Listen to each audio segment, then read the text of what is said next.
come to the second chapter, entitled Thus Have I Heard, and the Pali reads, Evang me sutang, ekang samayang bhagava, varanasiyang viharati isipatane migadhaye, tatrako bhagava panchavagye bhikkhu amantesi. Evang me sutang, thus have I heard. Following an ancient tradition, all the suttas begin with these first three words, Evang me sutang. It's a reference to the oral tradition, which says that the person who first heard this discourse was the Buddha's disciple Ananda. Venerable Ananda, however, was not present when his teaching was given. It's believed that when he became the Buddha's attendant, after 20 years in the order, Venerable Ananda asked if he could be present whenever the Buddha gave a talk on Dhamma, and if the Buddha could give him the essence of all his earlier discourses or sermons. Thus, when reading this text, the reader must bear in mind that it is by no means a strictly literal account of what the Buddha said, but something which has been recorded. The reciter is making it clear that what he is transmitting is devoid of any personal additions or interpretations. This is the way this particular teaching came to him, and he is simply reciting it as faithfully as possible. So that is largely true. The discourses of the middle-length sayings and the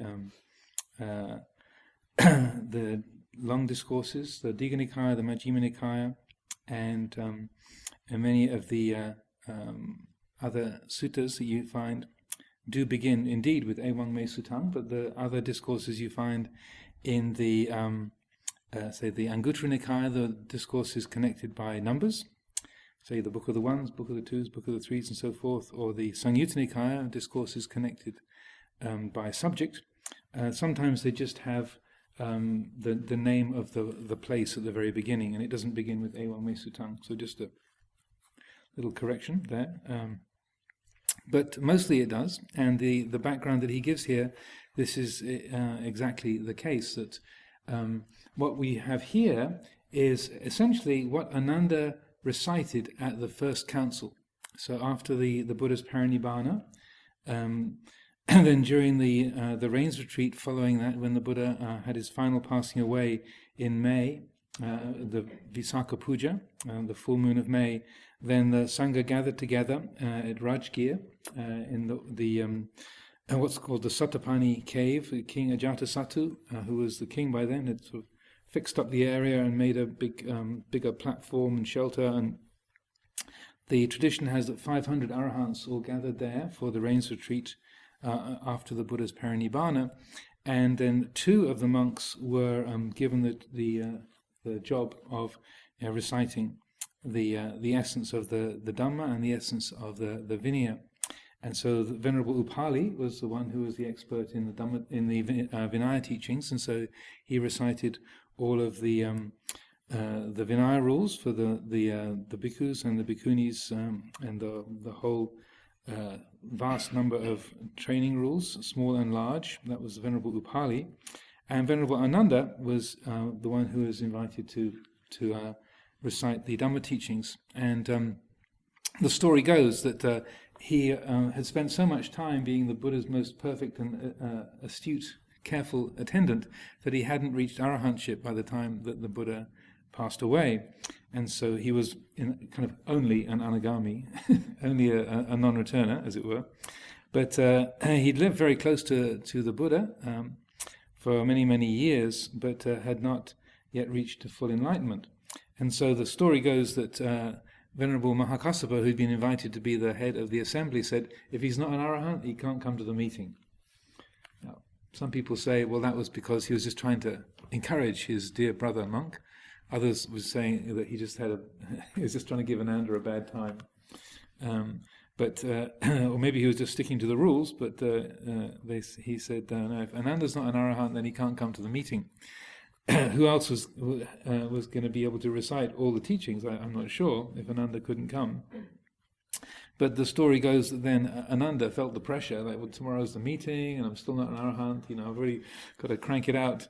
And so he was up through the night, doing walking and sitting meditation, and as he saw the pale light of the dawn appearing in the east, as it says, as rosy-fingered dawn painted the sky, then he realized, I still haven't made it, I'm still not an arahant yet. Oh well. And so the story goes that at that moment where he thought, oh well, I might as well take a rest because it's going to be a big day today anyhow, so even if I haven't reached arahantship, I should at least be a little bit refreshed to handle what's how the day is going to be.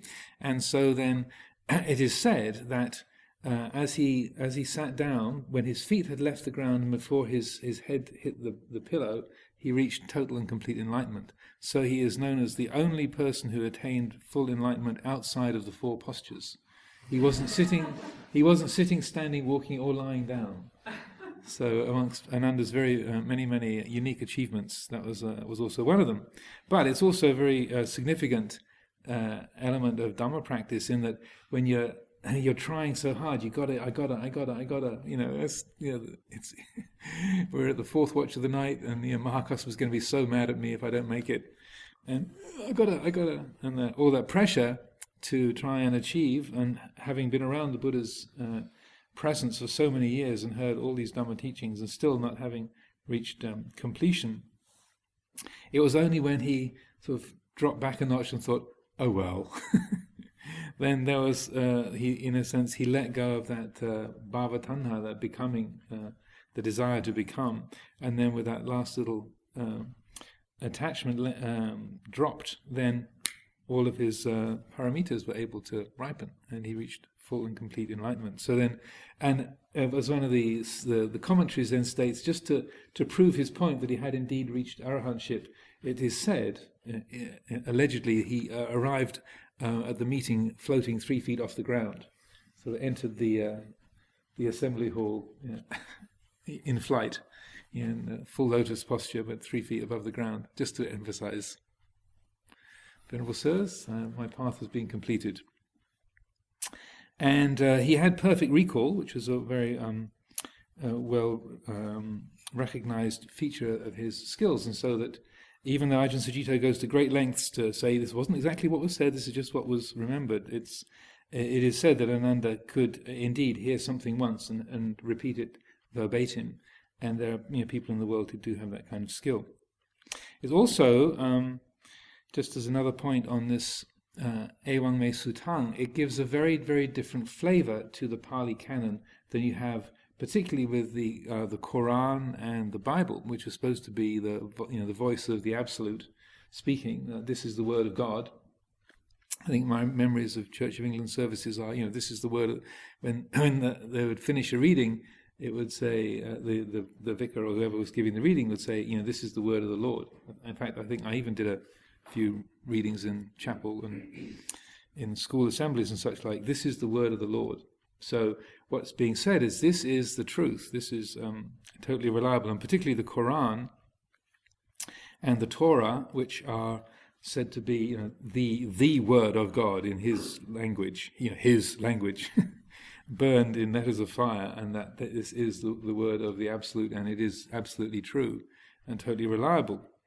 So, without going into those particular religious traditions, what you have here is a very, very different tone, because what's presented is not this is the voice of the Absolute, but this is what Ananda remembers. So it's right there, it creates a whole different context of rather, this is something you should believe because this is the ultimate truth speaking. It's, well, this is what Ananda remembers, and so it's in a way offered for our consideration. It's just the way Ananda, who is a trustworthy person, but this is what Ananda remembers. So it's given to us to hold in a very different way, rather than this is the truth and you should believe it. It's like, well, this is what Ananda remembers, so please take it, consider it, and see whether it rings true for you or not.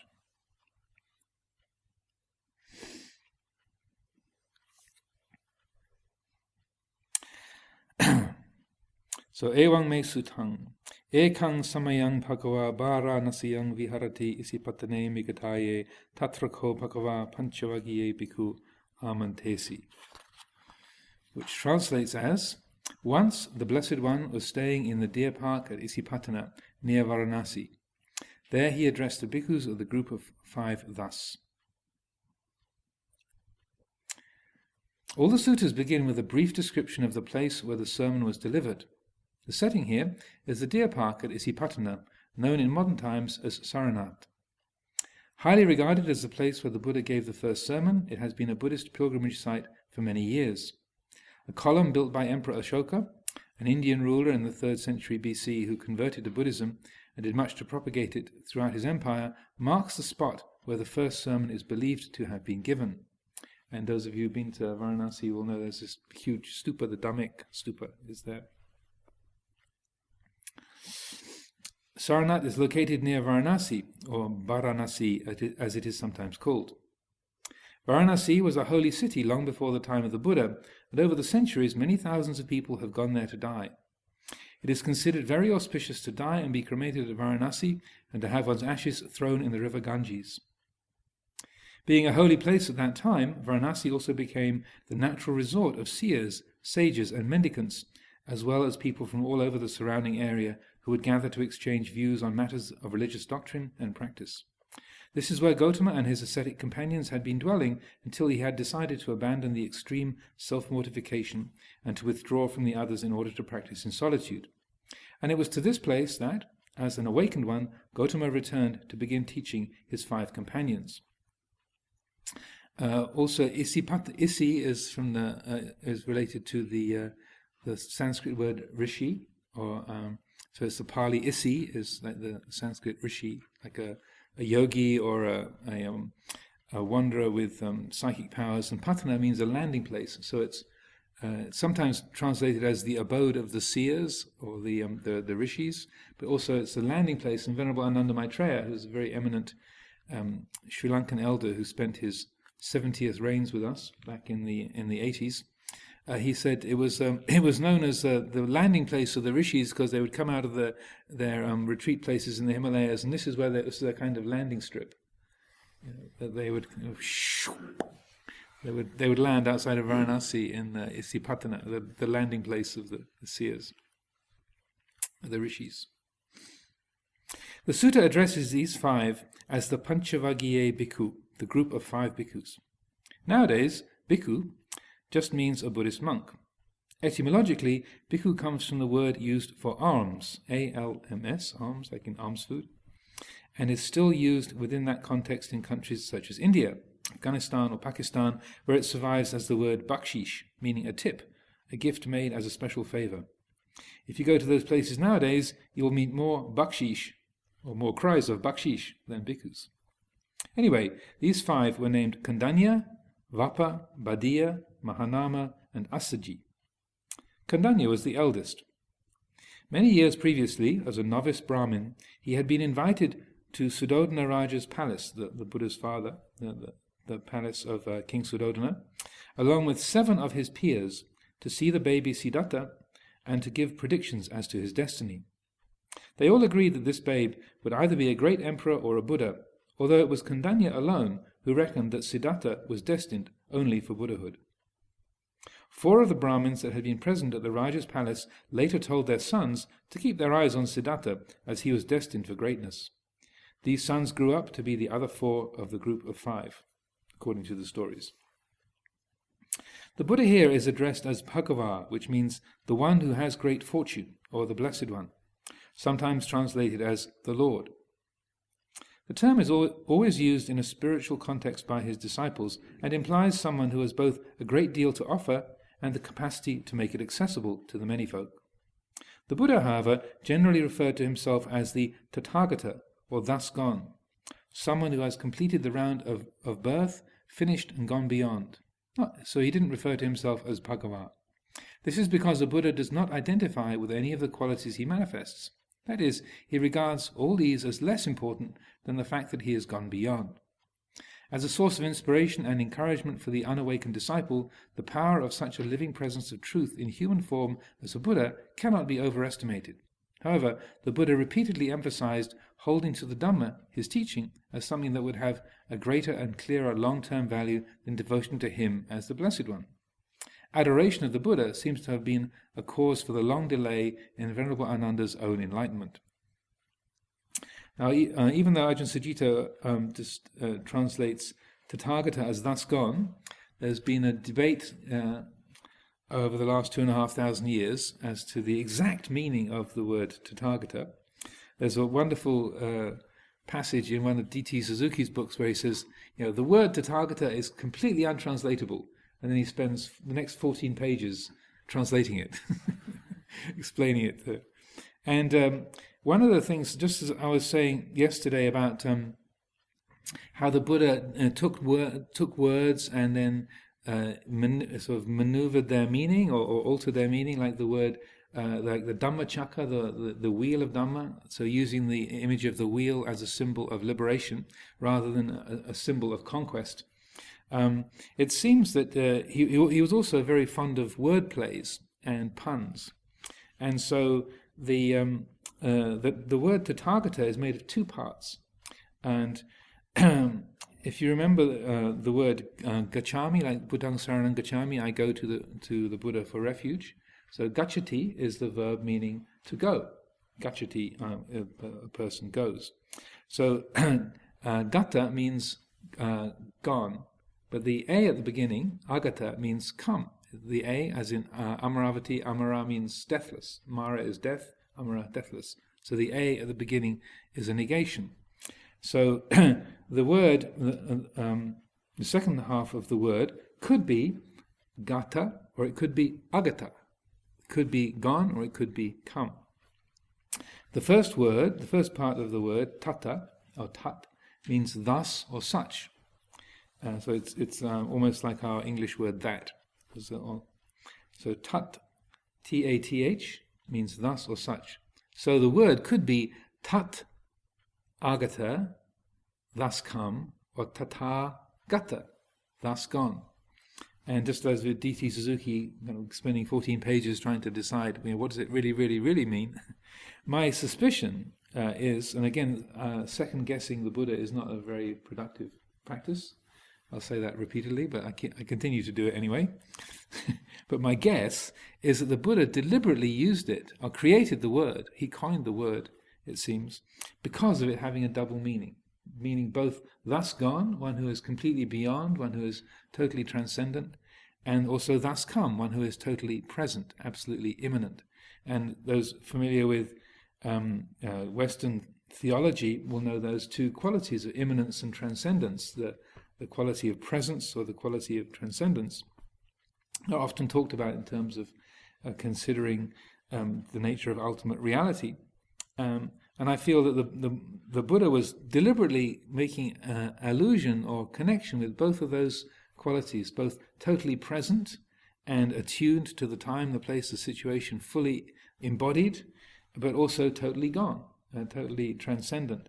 And that in terms of our training, that's a very useful principle to bear in mind.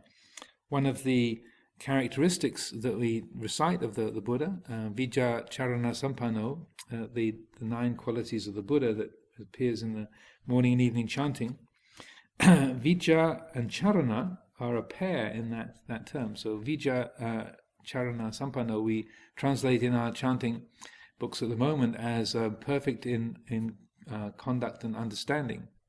Is that perfect in conduct and understanding? Or impeccable in conduct and understanding. So charana means conduct. It literally means to go or to walk. Charity. Charana means action or activity, conduct.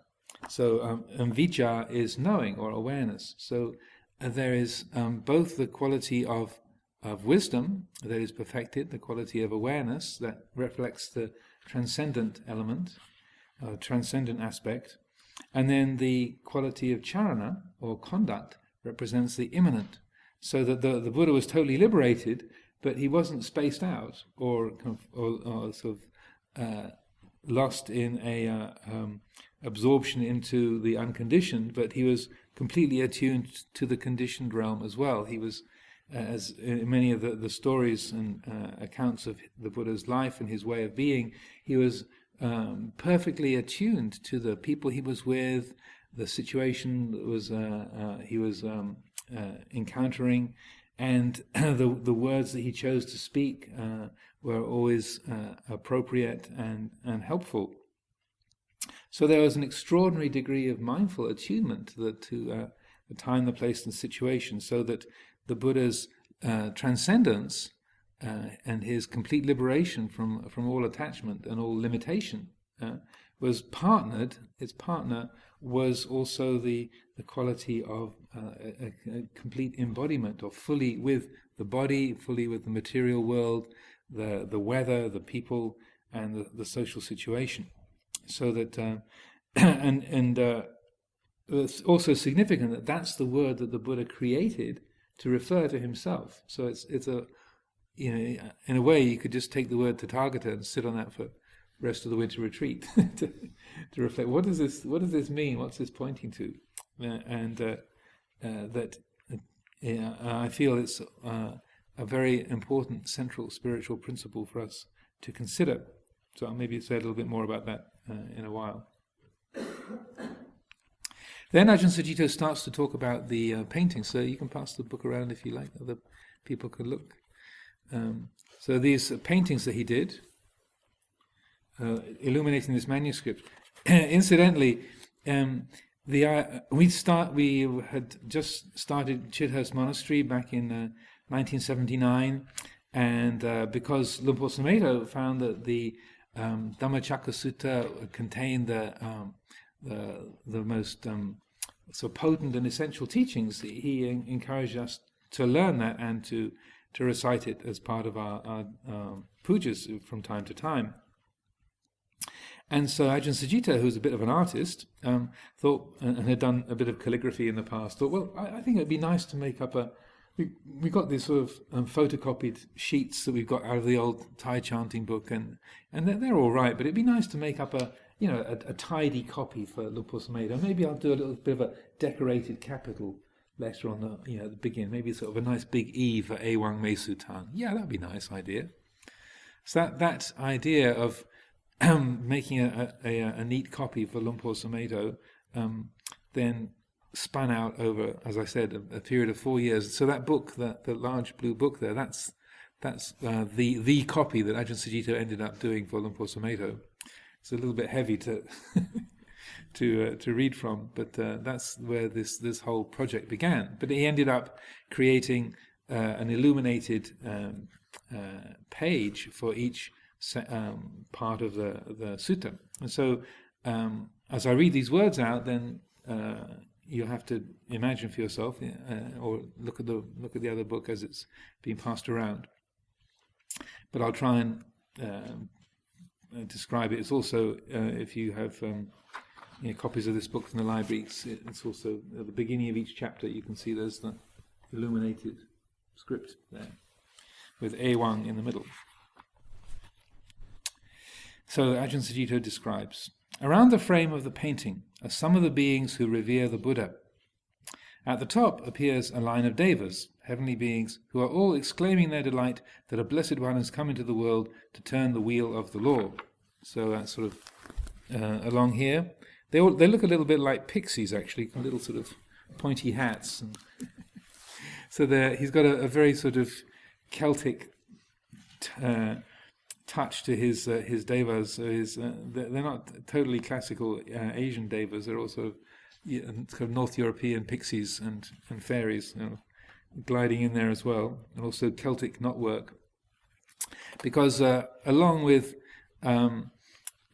creating a nice tidy copy of the chanting for Luang Por Sumedho to use, it also Ajahn Sucitto was very conscious of drawing upon the ancient Western traditions of illuminated manuscripts, and so some of those beautiful artifacts that you have from the period of what's called the Dark Ages, when much of Europe was just in a state of local warfares and civilization had sort of degenerated somewhat. The Christian monasteries carried on, mostly in Ireland, but other places in Europe as well, in the north of Britain. And in those monasteries, they created these illuminated manuscripts of the Gospels or other parts of the Bible. Also within the Jewish tradition, you have these very, very beautifully decorated copies of the Torah, and in the Greek Orthodox tradition, also these beautiful old Bibles with wooden covers and very, very highly decorated. Usually, the first capital letter of a chapter would be the main feature, but then also the writing would be decorated with little embellishments. So Ajahn Sucitto was also very much inspired and informed by that the Christian illuminated manuscript tradition as well. So we're bringing Buddhist themes in, but so as I said, the devas sometimes get a little bit European. So our little Irish pixies, leprechauns, poking out of the foliage here and there. Then he says, down at the bottom are the beings in the hell realms, in states of misery. It is said that in the lowest hells it is pitch black and there are only a few times when it's possible to see. These are when a Tathagata is born, when he attains awakening, when he begins the teaching of the Dhamma, and when he leaves the mortal realm. I think that in my most deluded teenage years, just seeing a picture of the Buddha with that inexplicable but evocative, gentle smile and stillness sent some light into my mind. Not much, but enough of a glimmer to consider that it might be worth finding out what he had to say. One day. Maybe it's like that in hell. Hell is depicted in my painting by 3 animals. The pig symbolizes delusion, the rooster is greed, and the snake represents hatred. The overwhelming presence of these is what hell is. So, and that's at the bottom of the painting there. You've got this sort of bright-eyed human, or sort of big-eyed human face. Again, looking a little like a deluded teenage Ajahn Sucitto, perhaps. Possibly chemically assisted, but around him there's a pig there, and then the snake sort of crawling across the top, and then the rooster over here on this side. And that's also what there's 1 or 2 places in the suttas where when the Buddha is asked about hell, and he says hell is the mind wrapped in the states of greed, hatred, and delusion. The great wheel of the law here is represented by a wheel with 8 spokes. This symbol has come down to us from the early centuries of Buddhist India, there being no iconography in the Buddha's time. The earliest symbols used by the Buddhists were the Bodhi tree with an empty space underneath it, the Bodhi leaf, here decorating the rim of the wheel, the parasol, so that's the kind of umbrella, the shade, a symbol of elevated status, a parasol poised over an empty space or a throne, the special and highly decorated footprints, the stupa, a ceremonial tomb containing the ashes of a cremated saint, and the wheel, which may have been a transformed sun symbol or simply that which is conducive to going places. So these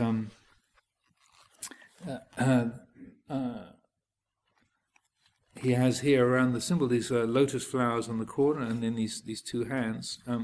The symbols he's describing there, and the ancient Amaravati in southern India, in Andhra Pradesh, there are no Buddha images there. It was this huge stupa and had reliefs carved around the outside of it. So during the time of his career as a bodhisattva, then he's depicted in human form. Also in the life before his enlightenment, then the stories that are depicted there at the stupa have him in human form. But after the enlightenment, then the Buddha was never represented by a human figure in that era. And as he says, there was sometimes there's a Bodhi leaf, sometimes as the pair of footprints, and so forth.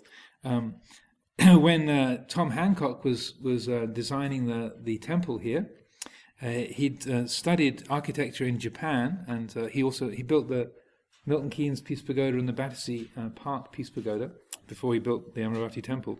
And he studied and looked into the iconography of the original Amaravati stupa in India, and he was really inspired and delighted by this absence of human form And also when he talked with Luang Por Sumedho about this, Luang Por Sumedho said, well, he first heard of Amaravati when he was living for a short time at Ajahn Buddhadasa's monastery down in southern Thailand, and one of the monks there had copied from a picture book of the stupa of Amaravati. He'd copied these reliefs and images from the original Amaravati stupa, and Ajahn Buddhadasa made a lot of this, the Buddha as not being representable in human form, but using these other somewhat oblique symbols of the footprints or the space under the Bodhi tree or an empty chair. And so Ajahn Buddhadasa made a lot of that. So when talking with Luang Por Sumedho, then Thomas suggested, well, maybe we should just have on the central shrine for the temple, we'll just have an empty chair. I mean, a most marvelous spiritual symbol. And at first, as I understand it, Luang Por Sumedho thought, yeah, that's a good idea. It's a really good teaching. That's because people are really attached to the form of the Buddha, and that and this is from the earliest times. This is the most sort of significant and helpful symbol.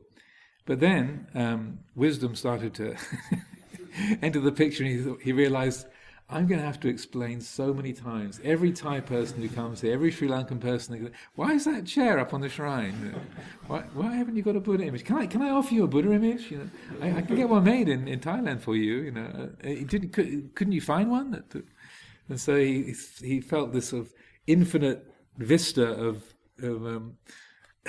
headaches coming from that beautiful spiritual symbol. He thought, well, it's a great symbol, but couldn't see himself carrying that off, so that we ended up having the classical golden image made in Thailand. But it does have blue eyes. He has got lapis lazuli eyes, so it's got a slight European touch to it. For those who look very closely, you can see. So then he goes on to speak more about his painting. In my painting there is a large naga, or serpent figure, coiled around part of the wheel. So at the top you can see this kind of cobra-headed figure at the top of the painting there. And that sort of wraps around the top spoke of the wheel. In my painting there is a large naga, or serpent figure, coiled around part of the wheel. Nagas are different from ordinary snakes. They are often mentioned in the scriptures as possessing special powers. They are giant hooded snakes who live in the water, but can take on human form and give birth to their young on the flat plains. They then go back to the sea when the land floods. Nagas appear in the celestial realms as well as as part of the retinue of Virupaka, a celestial world guardian who is mentioned later in the sutta. There also seem to be a few ranging around freelance, generally harmless if you don't annoy them, but occasionally needing to be tamed by an arahant. Also, significantly, one time an eminent Thai monk came to visit a community at Chithurst. He was known for having psychic powers, and he wasn't the slightest bit interested in meeting any of the monks, but he wanted to go to the lake because he was of the opinion there was a naga living in the lake, and wanted to go and visit the naga. So Ajahn Sumedho was kind of, I wasn't there that day, but he was a bit surprised that he had this eminent monk visiting, and he sort of made a very cursory hellos and paid his respects at the house and in the shrine room, and then said, "Can I go to the lake? There's a naga I want to meet there." So I'm not sure what the naga's doing with the silting up of the lake, but also Lake Manasarova in Tibet, where I was year before last, is supposed to be the place where Virupaka dwells. It's Lake Anuttata in the Pali scriptures, and it's also supposed to be the abiding place of the sort of chief Mahanaga and protector of the world. Whether he is there or not, I can't say, but I did request permission before I took some water from the lake to bring back for giving blessings here. Snakes can slough their skins and seemingly transform themselves, so the serpent is a figure of transformation. In sundry early religions, it acts as the intermediary between the earthly plane and the heavenly plane. The Buddha himself is sometimes referred to as the great Naga, Mahanaga. someone undergoing a journey of transformation from the worldly to the spiritual plane. And snakes and transformation are woven together because of the snake shedding their skin, leaving their skin behind. Here the serpent is used as a symbol of the practice of Dhamma, the transformation of the human mind as it applies itself to the realization of ultimate truth. Such an awakening deserves auspicious signs. So here the Naga has the figures of the sun and moon on its hood and wears a lotus as a crown. The sun and moon represent the polarities of rationality and mystical intuition or gnosis. The lotus is the crown of their union, enlightened wisdom that has the depth and sensitivity of gnosis and the analytical precision of rationality. Such is the fruition of the practice that is intimately related to the teaching. As it comes alive, the Dhamma sloughs off the old skin of habit and attachment that we have taken ourselves to be. Shedding one's skin can be alarming, but for those who are prepared for such an experience, the Buddha gave the following words. So, Ajahn Sucitto is delving into his spiritual symbolism. And you can see that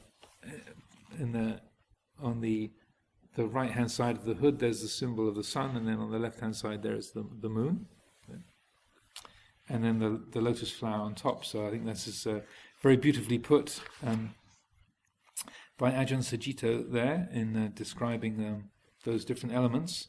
So on the one hand, rationality, and the other intuition. So the different sort of left brain, right brain, as they say, and then the lotus is the integration and harmonization of those two qualities. And as that quality comes to fruition, as he says, such is the fruition of the practice that is intimately related to the teaching. As it comes alive, so as the Dhamma comes alive, the Dhamma sloughs off the old skin of habit and attachment that we have taken ourselves to be. So as we practice the Dhamma, and as that intuition and reason work together, then it helps the mind to let go of its attachment and to particularly what I think I am, what you think you are, and the habits of self-view that accumulate. So shedding one's old skin, leaving that old skin behind, as he says, can be alarming, but for those who are prepared for such an experience, the Buddha gave the following words. And then it leads into the Buddha's description of the two extremes, Tveme Bhikkhave Anta, which we'll cover tomorrow. So before I open things up for questions, one other little point I'd like to make, which is kind of interesting, is that the discourses that the Buddha gave at Isipatana, this one, the Dhammacakka Sutta, and then the Anathalakkana Sutta, as far as I'm aware, and we maybe got some other Pali scholars in the mix, as far as I'm aware, those are the only teachings that the Buddha ever gave in the area around Varanasi. There's no ancient monasteries of Varanasi, no other sutta in the whole of the Pali Canon says the Buddha was staying at Varanasi, or the Buddha was staying at Isipatana.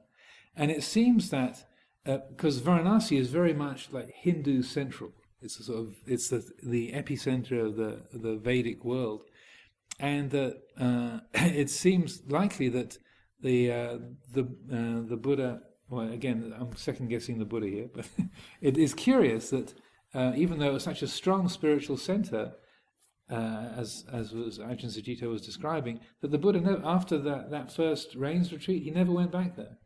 He never established any monasteries there, and it seems like he never even visited. And it's which is curious. But then, if you consider, well, if that's like the absolute center of the Vedic world, then it was highly likely that nobody was going to be interested in hearing what he had to say. Or the force of views and opinions about spiritual teachings would be so much towards the Vedic understanding of things that it's possible that he thought, well, there's no point going back there because no one's really going to listen. So he chose to spread his teachings in other areas. That's just supposition. But if anyone knows of any other sutta or any other occasion when the Buddha goes to Varanasi, again, it would be interesting to hear. But it seems that having been part of that group and part of the Vedic tradition, once he'd left that and struck out on his own, it's like, okay, once you've you're not once you're not a Catholic anymore, you're not going to go back to the Vatican. It's like that's not going to be a receptive area. So no point going there. So anyway, that's just a speculation on my part, but it's a curious fact of the scriptures. So, anybody have any particular things they'd like to ask about or look for clarification?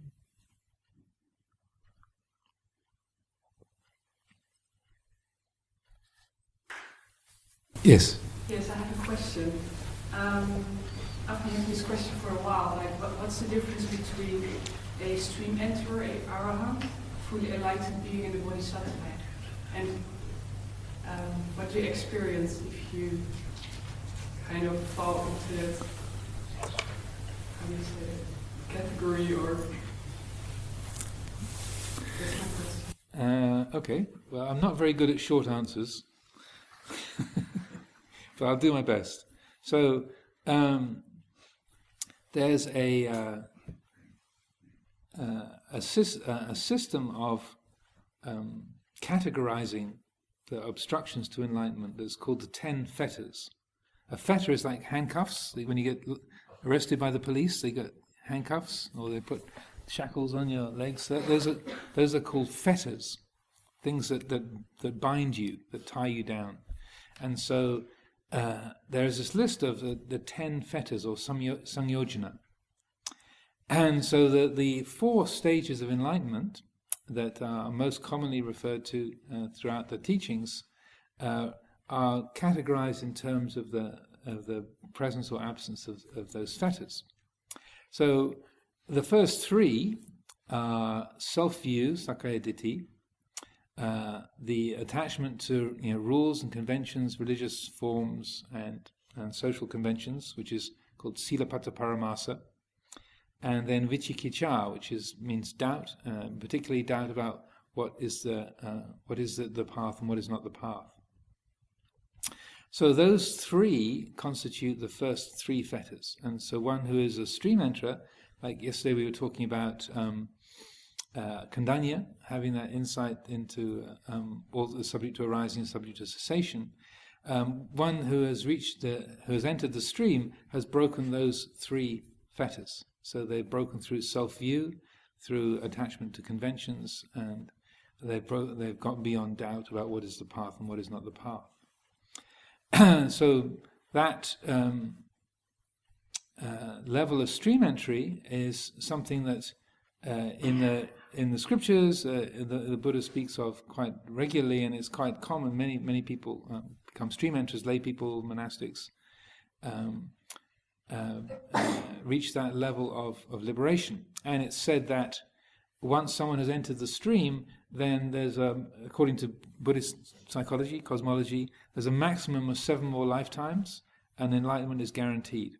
And the Buddha used this imagery. He said, he reached down and scratched the ground and said, what do you think is greater, the amount of dirt under my fingernail or the great earth? Of course the monk said, Venerable Sir, the amount of dirt under your fingernail is very small, and the great earth is very large. And then he said, so even so, in the same way, the amount of suffering that one who has made the breakthrough to stream entry is comparable to the dirt under my fingernail. The amount of suffering that one who has not made the breakthrough can expect to experience is comparable to the great earth. Another also very telling image he gave was that if you could make a deal whereby you would be skewered by 100 spears 3 times a day, in the morning, at midday, and at night time, every day for 100 years, but at the end of that 100 years you're absolutely guaranteed to reach stream entry, then you should make that deal. If you do the sums, that comes to about 10 million skewerings. So so it's a bargain. If you could be guaranteed stream entry, then that would be a bargain, because the amount of suffering that you would experience over so many lifetimes is far, far greater than being impaled by 100 spears 3 times a day. So that stream entry is the breaking through the first 3 fetters. Self-view being the belief, I am the body, I am the personality, this is who and what I am. This is an absolute, the feeling of self and identification with those things is absolute. So then the next level is called a once returner, or sakadagami. And once returner has broken through those first three fetters, but they've also reduced ill will and sense desire. So they haven't completely shed them or got beyond them, but the capacity to have ill will, negativity, aversion, or sense desire is softened, muted. And as the name suggests, once returner means they're guaranteed to, they'll only return to the human realm once more, and their enlightenment will be guaranteed. Also, one who has reached the stream entry, going back to stream entry, one who has entered the stream, they can't be reborn in any of the lower realms. So there's 7 lifetimes. There could be 7 lifetimes as a human, but they can't be born as an animal, or in the hungry ghost realm, or in the hell realms. So they also use this term like the doors to the lower realms have been closed. So then anagami means non-returner. So gami is to return, anagami is not returning. So then someone who's reached the level of anagami, they have ended sense desire and ill will. So an anagami can't get angry or doesn't feel sense desire, and so that an anagami, if you were an anagami and you passed away, then you would be reborn in what is called the Suddhavasa, or the pure abodes. So this is very likely to be the basis of what's called Pure Land Buddhism, because the pure abodes, there's 5 Brahma realms that anagamis get reborn in, and it's said that during the great lengthy career of the Buddha as a bodhisattva, that they were the only realms he was never born in, because once you're born into the Suddhavasa, then you're guaranteed to become an arahant in those realms. You can't fall out of them again. You can't sort of go down to a lower realm. So an anagami, I won't go into details, but there's various different grades of anagami. So some anagami, if you're a kind of a super duper 5-star anagami, then as soon as you're born in the Suddhavasa, then you're enlightened immediately on appearance. So you become an arahant at birth. Then you have a long, long life as an arahant in this super Brahma realm. Other grades of anagami, then they have different lifetimes within those Brahma realms, but they perfect they finish their work, spiritual training, and become an arahant in the Brahma realms later on in those lifetimes. And an arahant is one who has completely ended all greed, hatred, and delusion. So then they have broken the last 5 fetters. So far I've only spoken about the first 5 fetters. So then the last 5 are rupa raga, which is passion for material, for form. So it's to do with, say, attachment to blissful states of mind, states of concentration, blissful states that are associated with qualities of form. Then arupa raga, so that's attachment or obsession with blissful states of mind that are formless. And so there's still attachments, but they're subtle kinds of attachment. It's like the basic state of mind is very pure and noble, but it's still attached to those blissful qualities. Then the 8th one is called asmi mana. Asmi means I am. Mana is conceit. So the conceit of I am, asmi mana. So even though self-view has been let go of down at the stream entry level, that attachment to the body, attachment to the personality, even after the self-view has been let go of, then there can still be the feeling of I, which is not attached to the body or personality or any form or any particular quality, but still there's a feeling of I-ness and me-ness and minus. So asmi mana. And so that is the 8th one. Then the 9th one is udacha, which means restlessness. And this is not the restlessness of sitting in the temple feeling like you're uncomfortable and you want to move at 45 minutes and it's still got a quarter of an hour to go. But it's a very subtle kind of restlessness. As I understand it, it's the restlessness of that something that's good or something that's real is over there. It's like there's a there-ness that the mind relates to as being real.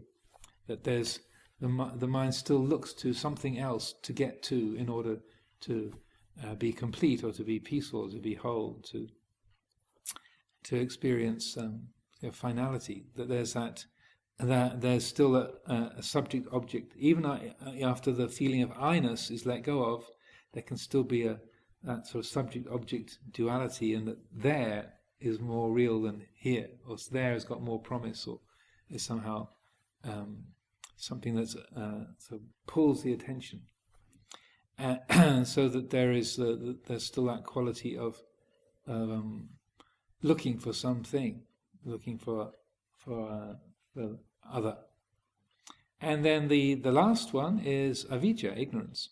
So not seeing clearly. So these are the most subtle kinds of not seeing clearly. And so an anagami still experiences those 5 fetters to some degree or another. An arahant doesn't experience them anymore. So they've ended greed, hatred, and delusion. They've ended conceit and restlessness and the whole bundle.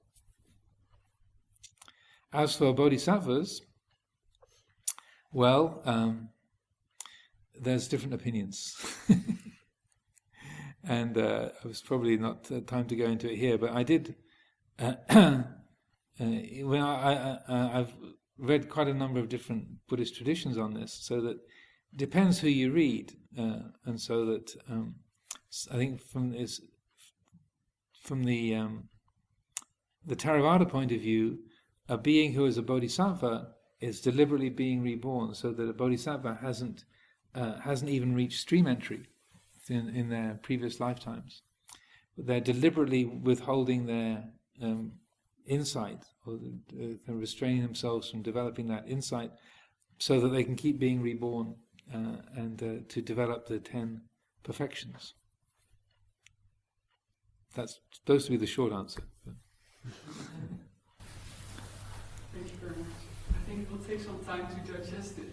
Yes. Yeah. But anyway, that's the basic. There's in the book called The Island, Ajahn Amaro goes into quite a lot of detail about stream entry, and whereas the point that he makes, which I think is extremely valid, is that we can get very idealistic, and in the West we tend to fixate on wanting sort of the bestest and the most and the kind of the top notch, and we think, well, I want to be an arahant, and the stream entry, that's just kind of beginner stuff. I mean, I want to. But the point that he makes is that it's in a way the wisest approach towards practice is rather to aim for stream entry, and to not set the goal too high, because then you just get disappointed and feel like a failure that you haven't made it. But if we take seriously not just what the Buddha says, but also the qualities that are embodied in stream entry, you realize, well, that in itself makes an absolute and crucial difference. And as the Buddha uses these symbols of, that one who's made the breakthrough, the experience of dukkha is going to be like infinitely small compared to someone who hasn't. So don't belittle that, or don't look down on that. Anyway, so there's several, I think 3 or 4 chapters in The Island where Ajahn Amaro talks about stream entry and the different aspects of it. So I would recommend looking that up if you're interested. Maybe as a little follow-up to Chinta's question yesterday about whatever is subject to arising is subject to cessation. There's a famous verse when Sariputta, he and Moggallana were wanderers with a different teacher under the guidance of a teacher called Sanjaya, and it's said that Sariputta saw Asaji one of the original 5 disciples, walking through Rajagaha on his alms round, and he was so struck by the appearance, the demeanor of Venerable Asaji, that he was moved to stop him in the street and say, well, who are you? What kind of practice do you do? I mean, your face is so bright, your manner is so serene, the whole quality of your being is so peaceful. Who are you? What do you study? What's your practice? And then Venerable Asaji says, well, I'm just a disciple, I'm just a follower. It'd be much better if you spoke to my teacher. And Venerable Sariputta says, well, we're here now, and I'd like to hear what you have to say. Please tell me what your teacher has trained you in, or what have you learned? And so then Venerable Asaji then says this little 4-line verse, Ye Dhamma Hetupabhava begins. And it says, all things that spring from a cause, the Tathagata has described what that cause is, and he's also described their cessation as well. This is the teaching of the Mahasamana, of the great monk. And just by saying those words, then Sariputta becomes a stream enterer, and it describes it in the same way as Kandanya. He realized all is subject to arising is subject to cessation. And then when he then reconnects with his friend Mahamoggallana, Moggallana sees him and says, "Wow, Sariputta, you look so bright. Your face looks so radiant, so clear. Is it possible that you've found the deathless?" And then Sariputta says, "Yes, indeed, friend, I have found the deathless." So in that respect, it's also that it's talking not just about arising and passing away, but also causality. That there's a reference to that of all things that have a cause. The Tathagata has described what the cause is, and also their cessation, how they come to an end. And that verse has been very, very much used and quoted over the centuries, and on a number of the funerary urns, where the relics of the Buddha relics, also the relics of Venerable Sariputta and Moggallana, those words are inscribed on the reliquary urn. So if you can see in the museum in Delhi, also at Sanchi, where there's a stupa with Sariputta's relics in Sanchi in India, these very, very old funerary urns, they've got that written in the Brahmi script, Ye Dhamma Hetupabhava, that verse. All things of those things that have arisen from a cause, the Tathagatas name what the cause is. So that's also something to reflect upon. It's not just arising and passing away, but also that quality of cause and effect, and also the maybe the last element to speak of in that respect is how it's by understanding cause and effect that we're able to awaken to that which is beyond cause and effect. Like it's a phrase that Ajahn Chah used, and that it forms the title of a book, Taste of Freedom. The Thai version of that is called Nok Het Nirporn, which means Nok Het means outside of cause and beyond effect.